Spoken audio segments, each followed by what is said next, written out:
So you need to do an oil change on your Puch Maxi. Let me show you how it's done. All you're gonna need for this job is a crescent wrench, a flathead screwdriver, type F fluid for your engine, something to catch oil in, and it's helpful to have a rag.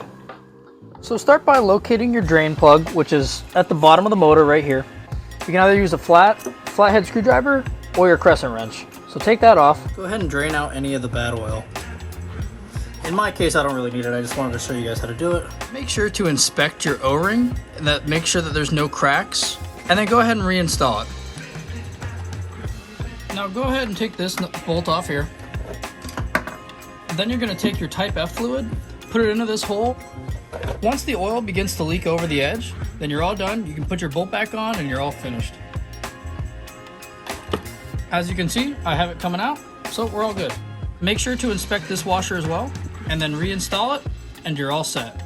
And if this video was helpful for you guys, don't forget to subscribe to RestoCycles and check us out on TikTok, Instagram, and Facebook as well. Thanks, guys.